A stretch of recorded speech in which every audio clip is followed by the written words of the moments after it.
In Afghanistan today, the Taliban claimed responsibility for a suicide car bombing that killed at least 12 people and wounded more than 150 others.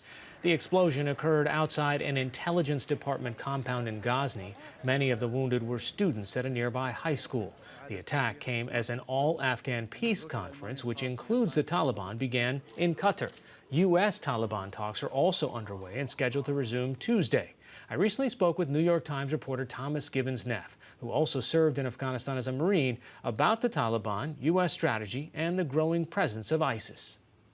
Yeah, so I think the best way to think about the war in 2019 versus, say, the war when I was there, 2008 and 2010, it's like looking through a straw, right? The straw at the height of the war, 2010, 2011, was very large. It was all-encompassing. It was trying to build up the Afghan military, hold territory from the Taliban, and pretty much militarily defeat the group. And now, I mean, the straw is kind of like the equivalent of a coffee stir, right? The strategy is killing Taliban to keep them at the negotiating table, while hopefully coming to some kind of peace agreement that the United States can walk away from and feel comfortable about it. And what about the Islamic State, the rising influence of that in connection with or in concert with the Taliban?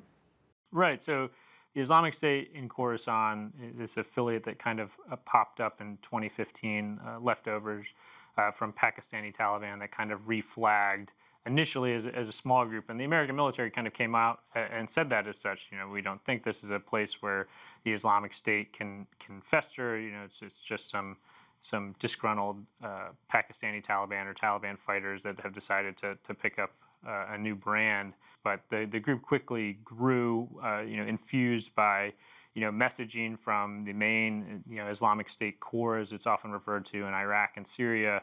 And also financially, which is a huge part, and soon their brand, I guess I keep going back to using that term, quickly grew. So it's kind of turned into this own entity, and they've kind of been able to out-recruit the pace in which the American military is killing them.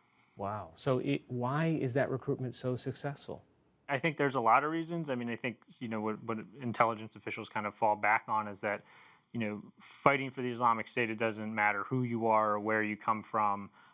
They'll take kind of whoever, and atop that, their leadership, unlike, say, compared to the Taliban, is very focused on merit. If you show that you have drive and are intelligent, you'll gain rank quicker. You'll be kind of considered more important in the organization than, say, in some Taliban groups where your connections are based off familial connections or bribes, etc. So I mean it's a whole mix of stuff. But again, I mean, I think this ability, also the fact that ISIS in Afghanistan is recruiting from urban centers like Jalalabad and Kabul, disenfranchised youth coming out of universities who are kind of looking for this cause to pick up. So it's kind of a perfect maelstrom of conditions.